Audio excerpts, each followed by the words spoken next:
Welcome to Eye on the Illini, folks. This is a exciting evening to be an Illini fan. We got to see the NBA draft. We saw KJ go in the first round, a one and done, Illinois' first ever, and then Will Riley, same thing, the second one and done ever. So Brad Underwood has done in one season.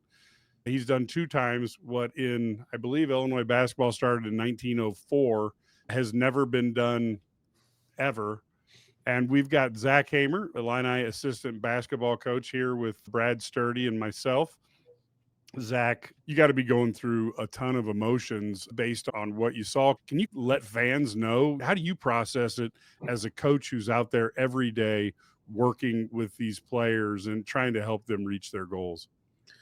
Yeah, it's amazing. Like those two kids worked so hard for this, and this was their goal, and they achieved it. And it was just amazing to see how they worked and how they interacted with their teammates every single day over the last year. So it's just pride for those guys, and so happy for their families. Both have such amazing families and amazing people in their lives. Who it's just exciting to see them get those moments. But it was a stressful night for sure. It's always a little bit stressful every time you go through it. We've been lucky to go through this a number of times here with Io and Terrence and now these two. And it's always stressful. You always start, there are teams that you hear throughout the process that may have interest in a guy or two, and then that pick passes and you always just get a little bit nervous. But man, I'm so excited for both these guys, landing in amazing fits for both of them.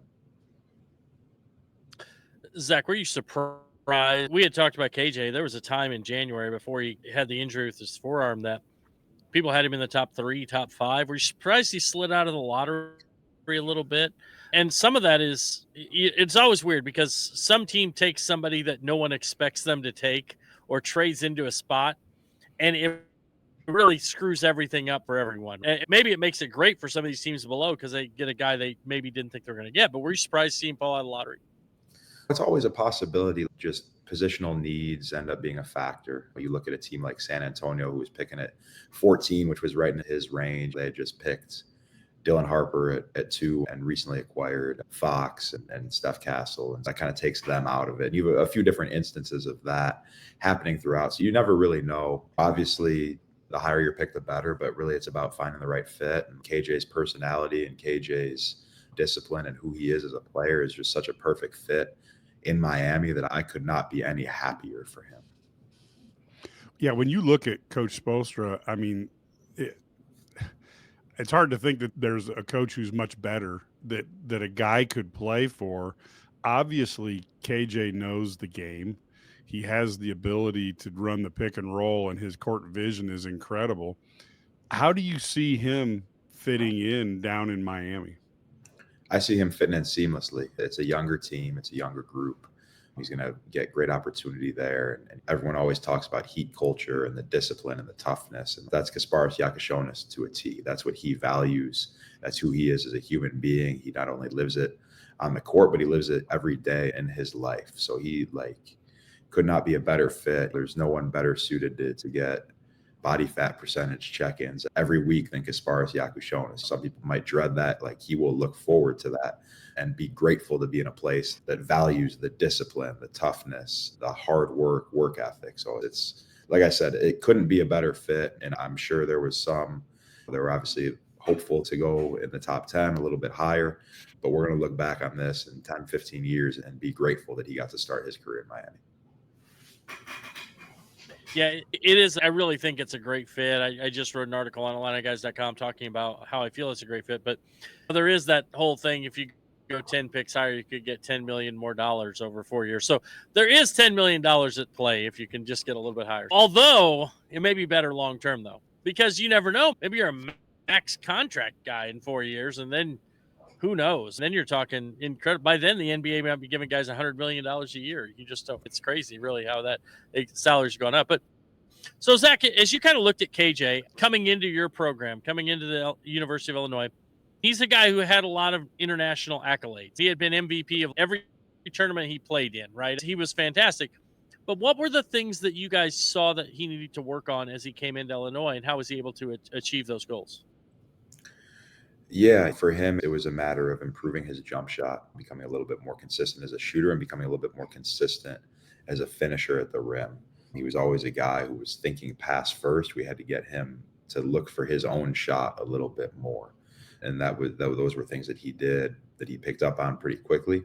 And then his ability to finish in the paint was greatly aided by his ability to draw fouls. And that was something that we worked on extensively, different ways to create contact and get to the foul line, manipulating the defense, creating advantages that way. So that he was never the most explosive finisher, above the rim finisher, but he learned how to use angles and improved in those areas to become a great paint scorer and one of the most efficient paint scorers in this draft.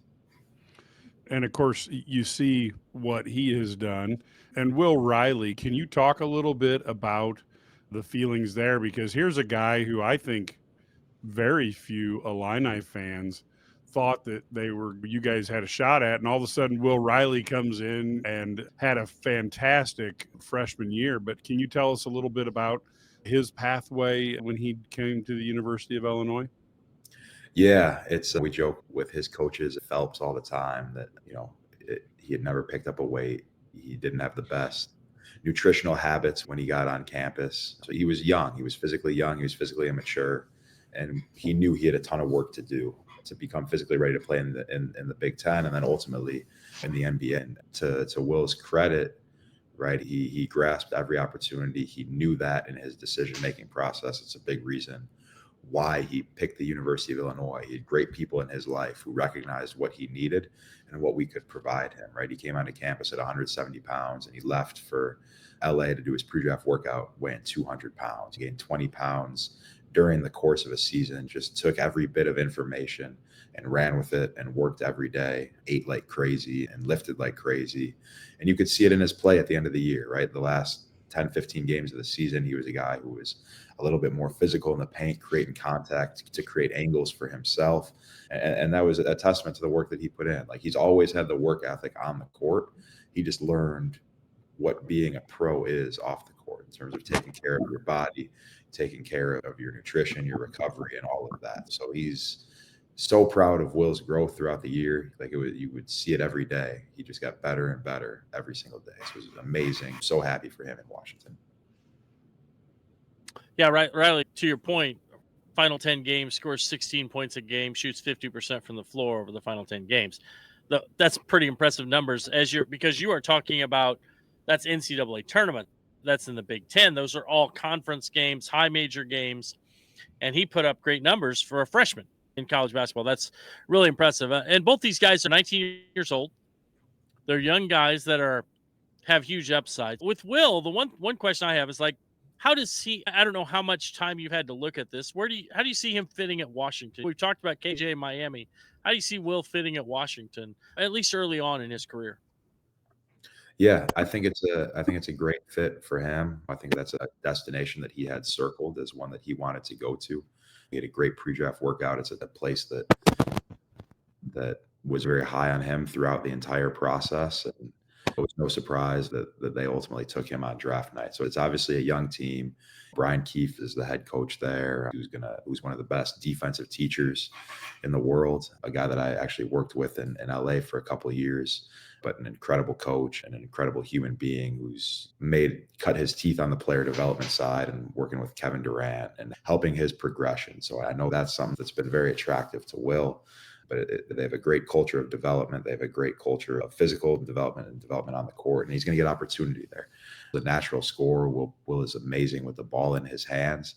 And those are things that are going to come for him in Washington. So, he's going to get a little bit of leeway to play through some of his growing pains as they happen. And then he's going to be able to flourish in that situation. Zach, thanks for joining us. I just got in late. I hope you guys didn't discuss this already, but what does this do for the program? It's unique. Obviously, you guys are probably addressed to going back to back. But what does this say for the program and the culture that you guys are building there? Yeah, it's just another step in the journey for us. Like, this is a place where you can come and see your potential maximized, right? Like, you can really do it here. Having 3 first-round picks in the last 2 years now, all of different backgrounds, all kind of running different races, different journeys. So it's definitely a good thing. Obviously, we've had recruits texting us all night, excited about it. So it's a great night for the program, and it just shows everyone in our program right now and who's looking to come here that you can do it at Illinois, and that they're not the first, they won't be the last to hear their name called and get to shake Commissioner Silver's hand. And we're just excited to help the next ones come along and do it. That comes to the other point is, what kind of advantage is Adam Fletcher in terms of what he brings to the table? Because those Illini teams also are in incredible shape from a competitive standpoint, but obviously there's a personal development side that's also really important. Yeah, we talk about it all the time. Like, as long as Brad Underwood and Adam Fletcher are here, the culture of Illinois basketball is not changing, right? Those are the guys that set our culture. Coach Underwood brings the toughness every day, the competitiveness in practice, and Coach Fletcher does an amazing job of echoing that in the weight room, and building strength and building conditioning is always going to be a part of the fabric of our foundation. And Fletch is the best in the world at getting those gains. But where he's incredible is just in his educational approach. Like, he doesn't feel like it's his job to get these guys bigger, faster, stronger in their 1, 2, 3, 4, 5 years that they're with us. It's to create habits that are going to last for the duration of their career, right? We talk about it all the time. Coach Underwood says it every day. Anyone can be a pro, right? But the question becomes, how do you stay there? And so Fletch is as good as there is in terms of building those habits that allow these guys to, once they get there, to flourish and have great success. You see a guy like Io came in and had tremendous success right away and was outperformed his draft stock. And obviously you see Terrence showing great flashes this year, and he's a guy that I know that the Timberwolves are extremely high on, and is going to be a big part of their future plans as he continues to grow and mature and understand the NBA game a little bit more. So physically he was so ready, and mentally he was so ready. And so much of that has to do with the work that Coach Fletch does every single day in the weight room. It's really crazy when you think about it. You went from Terrence Shannon a year ago, a guy who's 23 years old, who's physically ready, and he's a plug and play type guy in the NBA. Now you have two guys who, although they're so young. They're 19. They're still physically developing. KJ, obviously, a little bit more physically, a little bit bigger than Will in the strength category. But both these guys are guys that are still going to grow and develop. And do you see them? What's the upside? Because I look at both these situations. Miami needs a point guard. They need a playmaker, and KJ fits. Washington needs guys who can put the ball in the basket badly. They were 29th in the league in scoring. Will can score. We know he can put the ball in the basket. So do you see them, how do you see them growing and developing? Do you think they'll make an instant impact, despite the fact that maybe they're only 19 and they're still have so much development to do?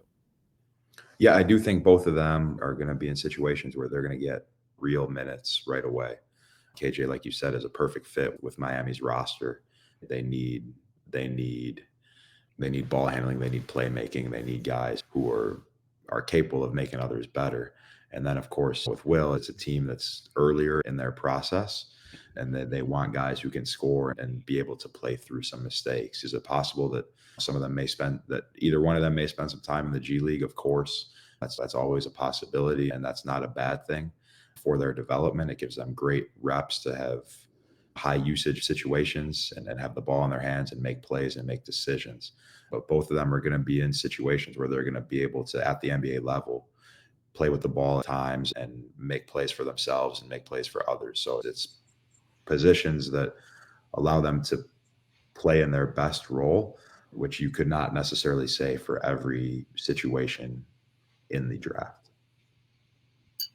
Zach, we saw all the games, but can you tell us, was there ever a time in practice where both guys, maybe at different times, obviously, that made you think, oh my gosh, these guys are NBA ready and they are that talented, they're as good as advertised? Yeah, honestly, with KJ, it was when he first got to campus last summer. He came for 2 weeks before I believe it was the European Championships that he played in Finland in July. And so he was here for 2 weeks, and he came on campus and he wasn't doing much. And then he played pickup with our guys, and he was just dominant right away. finishing in the paint, getting to the paint at will. And Kylan's obviously an elite perimeter on the ball defender, and he was having a hard time keeping KJ out of the paint right away. He realized, like, okay, I got to pick my stuff up here. And so his intensity raised, and that raised the level of pickup right away. But he came in the summer and immediately earned everyone's respect, and everyone knew that he was a guy that was going to make the game easier for them. So it was a no-brainer. And then with Will, you guys saw it at different times. You think the Minnesota game, the first half at Michigan State, obviously the Xavier game, like, Will can catch a burner with the best of them. And so there were definitely a few practices in October, and we had various NBA scouts at every single practice in October. I think 28 of the 30 teams made it to practices in the month of October, and at different times. And in that stretch, you'd have days where Will's 13 for 14 from the field with 6 threes and just making all these ridiculous shots, and guys are crawling underneath him and trying every different way to stop him. But for me, in a game situation, when I truly realized he was a one and done. And the box scores, you're going to think I'm crazy, but it was the Tennessee game. I think he was 1 for 11 from the field. But you saw a situation playing against, in my opinion, two of the best perimeter defensive backcourt in the country, and Jemai Mashak and Zakai Ziegler. Mashak's going to have opportunities on a two-way immediately in the NBA. And he was a guy who was able to just get to the rim at will against a team that excels at keeping teams out of the paint better than any other program in the country. And so he was 1 for 11. He didn't have the strength yet to finish, but gosh, he can just get by his guy without having crazy athleticism, without necessarily having the tightest handle. Now, again, like, as he developed strength throughout the year, you saw him being able to finish those situations when he got to the rim. Specifically, like the Xavier game, you compare those two, he was getting all the same shots, but just had the strength to finish those. So those would be the moments for them. But that Tennessee game was pretty pivotal for Will's confidence in terms of his ability to be a guy who could get to the rim and create easy ones. Now, you spent 2 years on the Los Angeles Lakers staff prior to coming to the University of Illinois.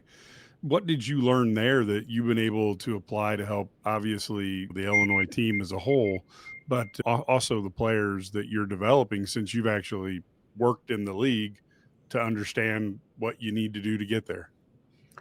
Yeah, like, it's an elitist league. There are very few players in the NBA who are put in positions to be well-rounded players. So, like, you have to double down on what you're good at. We talk about that a lot in terms of improving strengths. And of course, you have to work on your weaknesses, but it's a little cliche, but you have to be great at what you're good at. That's how you make it in the NBA. For Will, that became one-on-one scoring, that became playmaking and passing. And for KJ, that became operating and pick and roll. And the other thing that you have to do is become at least serviceable at the things that happen a lot. So for both of those guys, you need to be able to have the versatility to play on and off the ball. So they needed to get a ton of reps on catch and shoot threes, on making decisions, playing off of closeouts, making great paint decisions when help comes to stop them at the rim. So those are all things that they've worked on ad nauseum, and will continue to work on as they find their footing in the NBA. All right, Zach, I have one question I know you're not going to answer. How does Rutgers have the number 2 pick and the number 5 pick and almost not make the Big Ten tournament? You're not going to answer that one. So I'm going to move on to the next one. That was a good prediction. Brad, I thought Brad was going to brag about how the three of us, we are masterful at eating, and we've turned that into an art, and we've really focused on our strengths. That is the strength. Everyone has a strength. That's ours. No, I have to bring that up. We're talking NBA draft. How does Rutgers, and I know maybe they had some guys, maybe their other guys weren't as strong, but for me, I always look at this, guys, if they don't win in college, at least win a little bit. I don't know. I was looking like Ben Simmons. They didn't make the NCAA tournament. He goes number 1. He hasn't exactly been great in the NBA. Let's be honest. So I always question teams that don't win. So maybe they'll turn out great in different systems. But the other question I have for you, is this are we seeing, I mean, we see this draft, teams are not only drafting 1 center, we're seeing teams draft 2 centers. We're seeing guys get 2 shot blockers, 2 7'2" guys, or 7 to 7'2" guys who can run the floor, who can block shots. Are we seeing a return to more big guys? Because a few years back, it was we're going to play small. We're going to play small and make them match up. So have big guys just evolved to the point where now we have 7-2 guys who can defend a little better out on the perimeter and they're learning that skill? Or is the game changing a little bit, reverting back a little bit till we realize that we need some size? Yeah, I think that small ball was always a misnomer in a lot of ways. Small ball happened out of necessity, right? It came at a time where the skill level of bigs had not quite caught up to the value of the three-point shot, to the value of playing with an open paint and guys who can drive closeouts, who can dribble, pass, shoot, and finish. So now you're seeing more guys with size who are able to do those things, dribble, pass, shoot, and finish. So it's not necessarily small ball. It's always been skill ball. You have teams who are trying to play 5 guys who are skilled now, but there is still absolutely a present of value for a guy who can protect the rim and block shots. You're seeing more than ever at the NBA level, guys, frankly, not being guarded. You saw it in the playoffs. Josh Hart, who I've seen work out many times, he was with us with the Lakers, make tons of shots and workouts, but teams don't even blow at him when he's on the perimeter, right? They'll let him shoot as many shots as he wants. And so if you're able to do that with a 7-1 guy versus a 6'5 guy, of course, the most efficient shot in the game is a layup or a dunk. Obviously, those guys are going to be better rim protectors and be able to take that away. And teams are trying to force some of those more limited shooters to make some decisions on the perimeter, whether that's shot, drive, pass type decisions. So there's absolutely a value in that, and it allows some lower usage guys to have to take on bigger roles by playing a big who's going to clog the paint. And so not every team has that opportunity. So those guys become a little bit situational. But in terms of all of the guys that are drafted are super high basketball IQ guys who can facilitate offense offensively, and then who are play finishers offensively and who can protect the rim, right? So if you can do those 3 things, like, it doesn't matter. You don't necessarily have to be able to shoot the ball, but it becomes really hard if you're not 7-1 to be a draft pick if you cannot shoot the ball. Zach, we don't want to know your secret, but tell us how you plan to use this in terms of recruiting.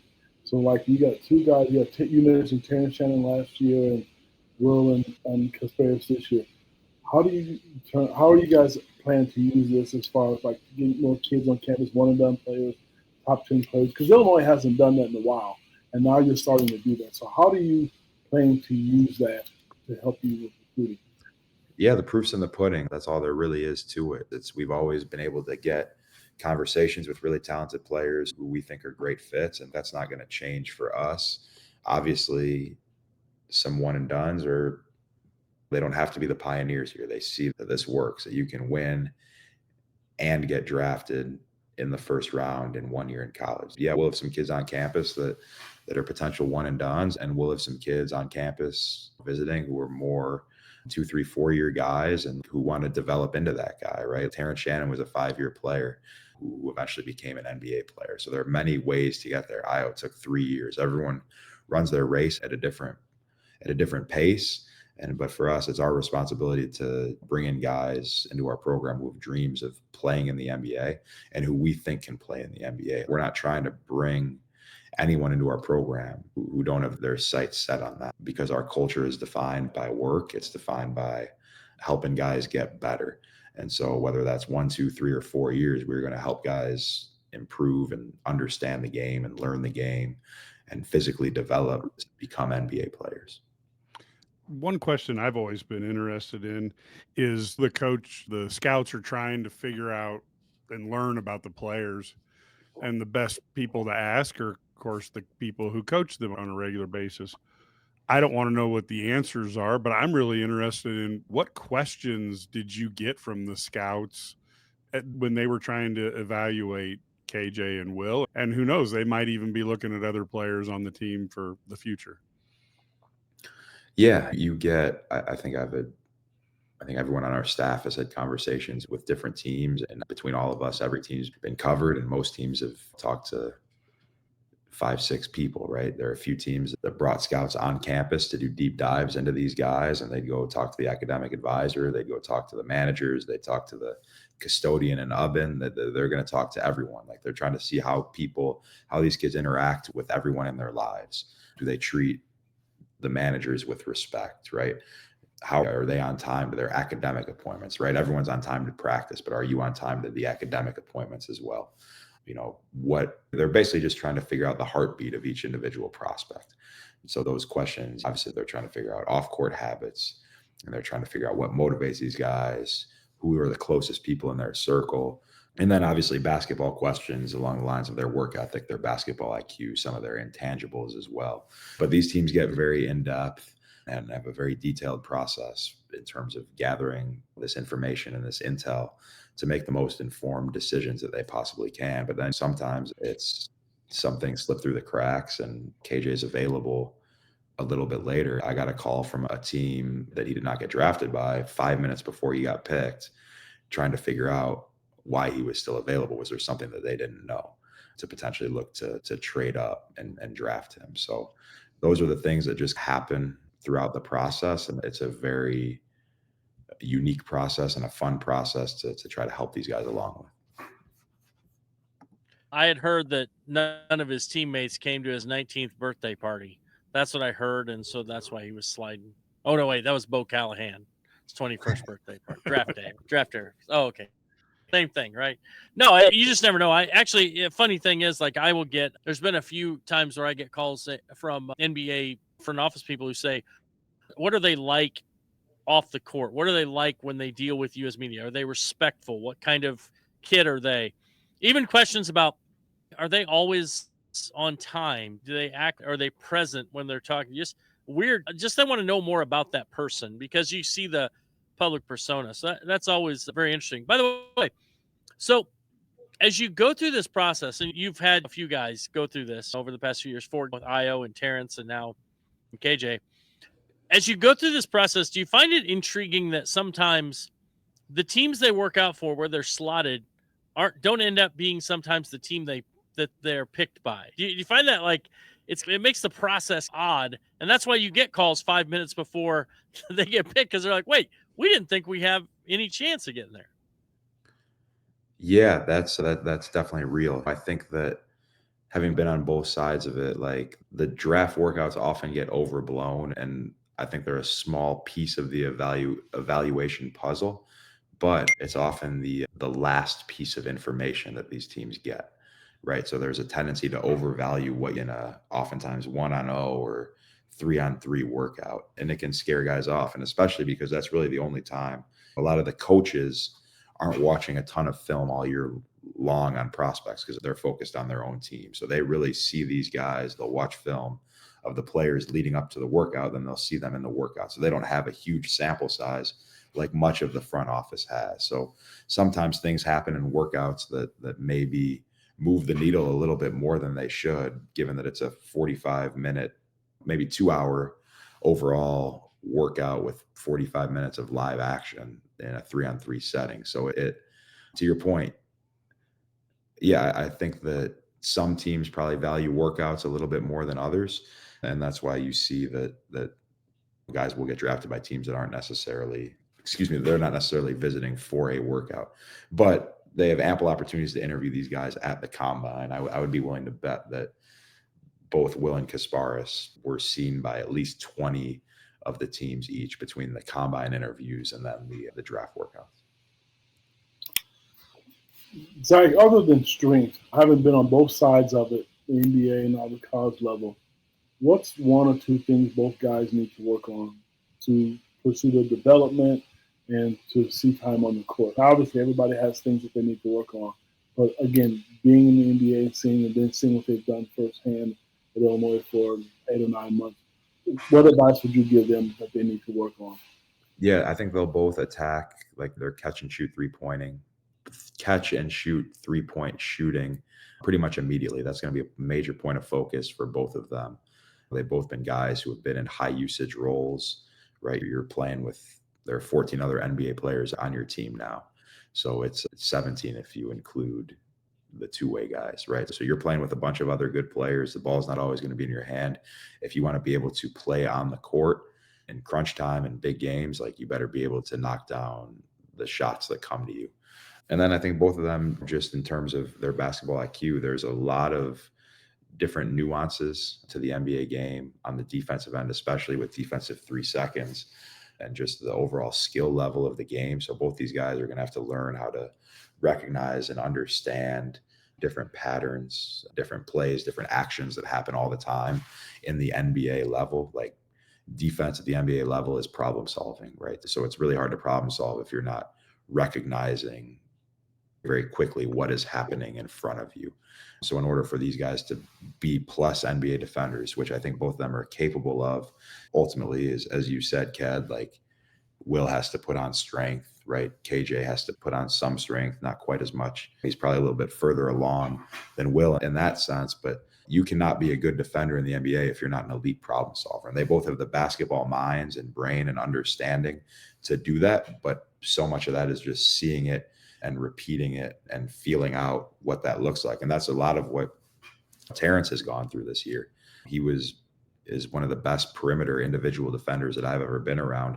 But it's a process for every young player in the NBA to recognize what happens and become an elite problem solver on the defensive end, which is what a lot of coaches value in that league.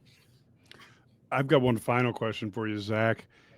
We hear all the time about how the NBA draft is based more on potential than maybe accomplishment and a vision for what somebody sees in a player. Can you explain that? Because I know you look at certain players and you say KJ didn't accomplish as much as Io did, but he went higher. And when guys that we've never heard of, and sometimes you never hear of them again, who go in the top 10. Can you talk a little bit about that potential? Because I think that's one of the biggest things that's hard for college fans to put their brain around. And since you've been in the NBA, you have a better idea of maybe how they're looking at a player and what they can do down the line versus just what they did last year or the year before. Yeah, like I think most NBA coaches are going to be with you. Like they're going to, with the average college fan, like they want guys who are older, more mature, who are more productive today, right? Like sometimes the younger guys that are drafted are oftentimes helping the next coach of that organization. But front offices are obviously drafting for the long-term health of the organization. Yeah, I think a lot of it is teams looking, where is your organization in terms of your process of competing, right? If you're ready to compete, you probably want to bring someone in who can help address some needs that you don't have. If you're a team who's earlier in your process, like Washington, of getting towards competing, if you have 2 first-round picks, let's take 2 swings on guys who we think have a chance to be all-stars, right? Because you ultimately can't win at a high level without all-stars in the NBA. So that's definitely a part of it. And then just age is always going to factor into it, right? These guys are 4 years younger than TJ was for us, and they were 4 years younger than a lot of guys who they were playing against every single night. Like KJ and Will in 4 years are going to be really good players. And obviously there's not a world where they would be college players 4 years from now, but I think they'd be pretty darn good ones 4 years from now if they were to be playing. Those are formative years. Both these guys are so young in their basketball lives. KJ obviously practiced with the Barcelona senior team, but he didn't really, I think he played in one FC Barcelona senior league game and played a lot of great competition at the youth level, but had never really played in the type of environments that you saw in the Big Ten. And Will was playing at Phelps, which does an amazing job of developing players and is a tremendous place. But they were playing games in front of 50 people, right? He was played in some EYBL games. So you're playing games against 2 Division I players on the court. So it's just a natural process of learning and growing. And being able to, you're playing against guys that are older than you, right? You're not dominating your peers anymore. You're trying to fit in and compete and dominate guys who are more physically mature, who have more experience than you. And it's amazing that the years that these 2 guys had as freshmen. I don't think that they get appreciated enough for what they did as freshmen in the Big Ten, a league that everyone says freshmen can't compete in. I think that's BS. And you saw this year with our guys, with Dylan and Ace, and then obviously Jason and Derek Queen, like being high-level contributors on really good teams as freshmen in the Big Ten. So it's a credit to all of those guys because it was the best freshman class that I've ever seen in the Big Ten, and our guys were a big part of it. But man, what they did is not easy, and you have to be a special player to do what they did, and both those guys are exactly that. So you go from 2 guys who are one-and-done lottery picks to this summer now, you've got a bunch of guys who are the same age as you. How's that different? How's that different when you head into this off season? Like when you have guys who are, a lot of them, obviously they're many of them are new to the program. Some of them are not, but many of them are new to the program. How's it different but they're 22, 23, whatever they are, 21, 22, 23 years old. How is that a different look for you guys? Yeah, it's definitely different. We're about a week and a half in now to our summer process here. And like you just see, I touched on it earlier, but these guys are great problem solvers. They've seen so much. Vodamir's played 2 years of college basketball. Kylan is now in his 4th year of college basketball. Tommy's been through it. Dre Stojakovic has played Power 5 basketball for 2 years. So you have a lot of experience and a lot of guys who've just seen a lot of different things, right? So we get out there and we haven't put a ton in yet, obviously, but they go out and they play pickup, and you just see guys just understanding how to play with each other as they figure out each other's strengths. And that's been really cool to see. There's a maturity about this group and a competitiveness, and they're just a joy to be around. And I'm excited to really get going with this group. Zach, my final question is this. Without naming names, because I don't want to leave anybody out, this year there was 18 freshmen drafted in the draft. That's a record. Never been done before. Do you think there's a potential of having another player, without naming names, that could go in the first round again next year on Illinois' roster? I do. I think that's part of our job, is to bring those levels of talent into our program. And I think we have a couple guys who have the ability to do that for sure. Yeah, I really do think that. And I expect that to be the norm in this program with where we're at and how we conduct business. I think we take a lot of pride in our ability to evaluate players, and we take a lot of pride in our ability to develop players. So if you're evaluating good players and developing them to reach their potential, you're ultimately going to get NBA players when it's all said and done. Well, folks, that was Zach Hamer, course assistant basketball coach for the University of Illinois. Zach, thank you so much for coming on. This is a heck of a night in Illinois sports, and it's really something that it's going to be the end of the NCAA tournament. We'll have more and more fun as the team keeps going deeper and deeper into the tournament, and we will also have fun on NBA draft time, which is also neat for the Illini. Folks, if you enjoy what you see here, of course, you can subscribe to us on the IlliniGuys.com, the YouTube channel. And, of course, IlliniGuys.com, you get all of the stories, the things that are behind the paywall. But most importantly, you get the message boards where Brad and Ked can put information, rumors, innuendos, and you can go there. And you can also talk directly to Brad, Ked, Matt, Larry, myself. And that is really part of the value. $99 a year. And really, folks, that's like a patron for us. If you're doing that, it's helping support us so we can get to the games. We can provide you the coverage that you like. And so the more friends or Illini fans that you have who join, the better off we are. And finally, the IlliniGuys Sports Spectacular is our weekly 1-hour radio show. Folks, we are on over 20 stations across the state of Illinois, including WLS in Chicago. So we have a ton of people who like to listen to us. You can hear that show as well on podcast. And we'd encourage you to subscribe to Eye on the Illini, the IlliniGuys Sports Spectacular as well, and get those from your favorite podcast distributor. Until next time, folks, go Illini.